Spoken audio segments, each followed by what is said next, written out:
Hey, what's up sa inyo mga kakwento? So, kumusta? So, ngayon, sa labas tayo ng bahay. Ayan, no? Nakabuka rin yung likod ko. Masarap sumagot ng mga katanungan ng mga viewers natin ngayon dito kasi hindi ganong malamig at talagang medyo mainit. Ngayon, bago po sagutin yung mga katanungan ng ating mga viewers, ako po ay nagtatanong-tanong sa ating mga kasamahan, hindi lang po sa trabaho ko, sa trabaho ng ibang mga Pilipino dito, nakapuan natin trainee visa. So bago ko magbigay ng idea sa mga tanong dito, sa mga katanungan sa ating mga viewers, syempre kailangan natin mag-siliksik. Hindi pa pwedeng haka-haka ko lang o hindi ko pwedeng sabihin na yun yung opinion ko lang. So kailangan talaga nating mag-research. So ngayon, pasalamat pa rin ako dahil kahit paano yung mga nag-a-apply o nagbabalak mag-apply dito sa Japan, nagkakaroon silang idea sa kanilang mga katanungan kung paano yan, di ba? Ngayon, sagutin natin yung tanong ni Sir Idol Aldrin Perez.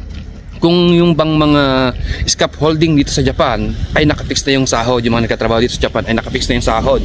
So ngayon, bago ko po sagutin yung nakapix na yung sahod, ibibigay ko lang din po yung magiging yung idea, yung parang disadvantage or advantage ng nakapix yung sahod ng mga trabahador dito sa Japan. Maliban sa scaffolding, sa construction, sa welder, sa mga painter, mga press machine, mga lahat ng papasukin mong trabaho dito, kung ikaw ay isang trainee visa o SSW, ang pinagkaiba ng nakapix yung sahod sa regular, yung pang per hour ka o per day ka, kasi kapag nakapix po yung sahod mo mga kwento, ay kahit na mag-overtime ka, halimbawa kung ikaw ay, di ba, sa loob ng isang buwan, meron tayong 20 days, at pag pumasok ka ng Sabado, may bibilang na bilang sanang overtime yon, at yun sana ay bayad na bilang overtime. Pero kapag ikaw ay nakapix yung sahod, halimbawa sa agency sa Pilipinas, pumirma ka ng, siguro sabihin mo na lang 15 na lapad o 17 na lapad kada buwan, fix na yung sahod mo.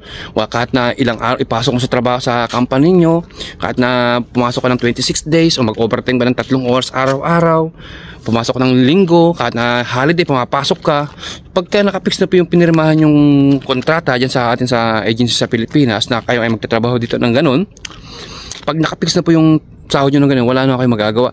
Hindi na ho babayaran ng company ninyo yung pinasok nyo mga sobrang araw. Halimbawa, ang pasok lang natin Lunes hanggang Biyernes, ngayon pinapasok ka ng Sabado at Linggo. So imbis na babayaran ng overtime yun, hindi na po babayaran ng overtime yun kasi ikaw ay naka-fix, yun po ay naka-fix na. So ibig sabihin, ilang araw kang pumasok sa loob ng isang buwan, halimbawa kahit na 20 days ka, isang buwan ka pang pumasok diretso. Once na ikaw ay nakapix, yun lang ang sasahodin mo kung magkano lang yung pinirmahan mong kontrata dyan sa atin sa Pilipinas. Kung halimbawa ikaw pumirma ng 18 na lapad, tapos ang magiging malinis mo lang dyan pagdating dito ay sa 14 o 15, hindi lang ho yun. Pagka ganun po yung pinirmahan yung kontrata pag nakapix. Ngayon po yung pwede kong masabi ko na disadvantage sa mga nakapix ang sahod dito sa Japan. Kahit anong kahid ninyo, pagka humataw yung company ninyo, hanggang doon na lang po yung pwede nyong sahodin sa mga nakapix. Ngayon, ang kagandahan naman sa mga nakapix yung sahod, mga kakwento, once na kayo ay pinapasok ng company ninyo sa loob ng isang buwan, ay pumasok lang kayo ng 3 linggo o 2 linggo lang at nakapix yung sahod niyo at 2 linggo lang kayo nagtrabaho sa loob ng isang buwan, babayaran pa rin po nila ng buo yan, kahit ba kayo pumasok sa loob ng sa isang araw, pumasok kayo ng 5 hours or 6 hours araw-araw hanggang sa loob ng isang buwan, babayaran po ng company nyo ay yung buong sahod na pinirmahan nyo sa agency sa atin sa Pilipinas. Yun na po yung kagandahan sa mga nakapix na pagdating ng talagang taghina o yung hima kung tawagan dito, kahit na sila ay 5 hours lang o kahit half day lang pumasok, bayad pa rin po yung kanilang araw, babayaran pa rin po ng company yung buong araw ninyo kasi yun ang pinirmahan nyong kontrata bago kayo nagpunta lang dito sa Japan sa inyong mga company. Yun po yung kagandahan naman sa mga nakapix yung mga kanilang mga sahod.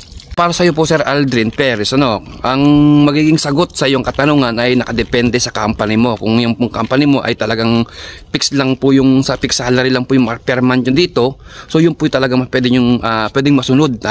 Ngayon kung kayo po ay arawan o oras dito sa Japan, so yun po yung pwede nyong masunod. Ngayon, yung ang isinare ko sa inyo isinare ko sa iyo Sir Aldrin, ano, yung disadvantage at advantage na naka-fix ang monthly salary dito sa Japan. So hindi lang sa scaffolding, hindi lang sa construction worker, hindi lang sa farmers o sa painters. Marami pong mga trabaho dito ang ganyan ang senaryo. Yung mga naka-fix, yung mga naka per hour o yung regular hour. Yun po yung pwede kong masabing advantage at disadvantage sa inyong mga magiging kontrata pagdating sa fixed or regular hour dito sa pagdating sa pasahod dito sa inyong magiging trabaho sa Japan. Naman, dumako naman tayo kay Ma'am Mary Grace Laksina. So ang tanong ni Ma'am Mary Grace ay kung ilang hours ba ang usually ng pagtitake ng Japanese language class, ha? So ito po talaga yung nagiging problema po pagka ang kayo ay pamilyado na, no? Kung ikaw babae man o lalaki, talagang magiging hindi ko sabing problema, talagang pag-iisipan mo kung paano, lalo kung meron kang trabaho sa kasalukuyan, ano? Kagaya sa akin, nung ako na-select, may trabaho po ako at ako po yung pang madaling araw nagtatrabaho. So ngayon, kung kayo po ay na-select na ng mga Japanese employer, ano, advice ko lang po muna, no, wag po muna kayong mag-resign sa inyong mga trabaho hanggat kaya ninyong gawan ng paraan na kayo ay makakapag-aral ng Japanese language, school ng Japanese language nga, yan. At at the same time, kayang-kaya nyo pa rin yung trabaho ninyo, ay mag-sacrifice na lang po kayo. Siyempre kailangan talaga mag-sacrifice yan, lalo pag pamilyado kayo. Wag na po muna kayong magre-resign sa inyong mga trabaho. Ngayon, para sa iyo Ma'am Mary Grace, ano, mas may advice ko sa iyo, mag-take ka ng afternoon class ng Japanese language kung ikaw ay may trabaho ng panggabi, kasi para kahit paano makapagpahinga ka, makatulog ka ng pagdating ng trabaho mo, pagkatapos ng trabaho makatulog ka, di ba? Kasi pagka nag-aaral kayo ng Japanese language, mga kwento sa tunay, kailangan nyo din mabigyan ng oras yan. Kailangan nyo din seryosohin po yan. At papasok ka sa pang-umaga, so mahihirapan ka po Ma'am Mary Grace, ano? Mas may advice ko sa'yo pagdating ng afternoon class ka na lang. So sa mga agency, sa mga Japanese school dyan sa atin sa Pilipinas, meron na po kayong pagpipilian na kung kayo ay gusto nyo ay pang morning class o afternoon class. Meron din po yung maghapon. Meron po kayong pagpipilian na gano'n. Ngayon kasi pagka kayo ay pang umaga at may trabaho kayo ng gabi, eh medyo talaga alanganan nyo, medyo giri-giri na kayo doon dahil mahirap mag-aral ng puyat, at lalo pagka kailangan seryosohin, kasi kailangan nyo talaga seryosohin yung pag-aral ng Japanese language. Kaya pagdating nyo dito, wala pong English na magaganap sa inyong mga company, talagang Japanese language yung inyong gagamitin. Kaya kailangan nyo mag-aral ng mabuti, ha, para din po sa inyo yan. Kaya sa Ma'am Mary Grace, mas maganda yung mag-take ka ng panghapon para katapano makatulog ka, makapagpahinga ka. Ngayon, babalik naman tayo sa sinasabi ko kanina na bakit wag muna kayo mag-resign sa inyong mga trabaho. Kasi once na na-select kayo ng Japanese employer, natapos kayo ng Japanese language ng 3 to 4 months, maghihintay pa po kayo pagdating ng COE ninyo. Iintayin nyo pa yung COE ninyo bago kayo totally umalis ng Pilipinas papunta rito sa Japan. So hindi natin alam kung gaano katagal yung pagdating ng COE ninyo. Maaaring yung iba inaabot na 1 taon, iba inaabot ng 2 taon bago dumating yung COE nila. Yung ibang mga parents dyan na kagaya sa akin na pagdating ng select na ng Japanese employer ay nag-resign na. So mas may advice ko siguro na wag muna kayo mag-resign. Hintayin niyo po muna ang dumating yung COE ninyo. Once dumating ang COE ninyo, pwede na kayo mag-resign, kasi pwede na pakiusapan yung mga school diyan sa atin sa Pilipinas, ng Japanese schools, na ilagay kayo sa ilagay kayo sa schedule na hindi masasagasaan yung trabaho ninyo o makakaiwas sa oras ng trabaho ninyo. Papayag po yung mga Japanese class diyan sa atin sa Pilipinas, Japanese school. Basta as long na maayos nyo kakausapin, makikiusap kayo, so pwede ho nilang gawa ng paraan yan, matutulungan po nila kayo. Kasi kahirap mag-aral ng Japanese language na mag-resign sa trabaho. Sino susuporta sa pamilya nyo, di ba? So kailangan nyo pa rin talagang kumayod, kailangan nyo pagsabayan yan, yung ang sinasabi ko, sacrifice. So Ma'am Mary Grace, yung Japanese class ay tumatagal ng hanggang 4 na oras. Meron pang umaga na hanggang 4 na oras o 3 oras, 3 to 4 hours. Meron din pang hapon na 3 to 4 hours, at meron ding whole day. So nasa sa'yo yan kung ano ang mas prepare mong oras para hindi masagasahan ang iyong trabaho. Ayun, galing naman kay Ma'am Jenny Arinque. Mabasahin ko na kanyang comment kasi medyo mahaba. So ngayon bibili kami ng kape ni paring Albert. Ayun, kasama ko. Ay, iyan na. Lami. Sagutin natin yung tanong ni Ma'am Jenny Jenny Arinque. Ngayon, sabi niya, sana pala rin, di kasi ako marunong masyado mag-English.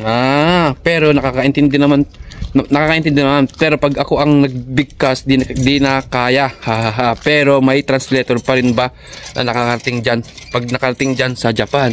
So madaling salita mga kwento, no? Ang gustong iparating ni Ma'am Jenny ay kung meron bang translator pagdating nyo dito. Ha? Meron ba tayong translator pagdating dito? Translator ng English? Hindi, ng Japanese. Ay, Japanese? Oo, meron ba? Wala naman. Wala. Pagka English, wala din. wala din. Eh, hindi sila marunong mag-English eh. Kasi ito mga kwento, no, hindi English ang ginagamit dito. At Japanese language po talaga ang gagamitin nyo pagdating nyo dito. Kaya ngayon mag-aaral kayo mabuti dyan. Kaya nga tayo pinag-aaral ng ating mga agency ng ating employer dito sa Japan, dyan sa Pilipinas, ay pagdating nyo dito kahit paano makakaintindi kayo ng basic na Japanese language. Ngayon, para sa Ma'am Jenny, kung ang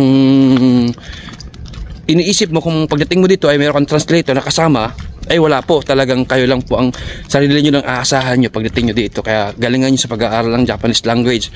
Ngayon, kung yung English naman pagdating sa Pilipinas, hindi nyo rin kailangan maging fluent mag-English kasi Japanese language yung pag-aaralan nyo, hindi lang po English. Kaya wala kayong magiging problema pagdating sa English. Ang magiging problema nyo lang yung Japanese language. Kailangan talagang mag-aral kasi pagdating nyo nga dito, wala po kayong translator.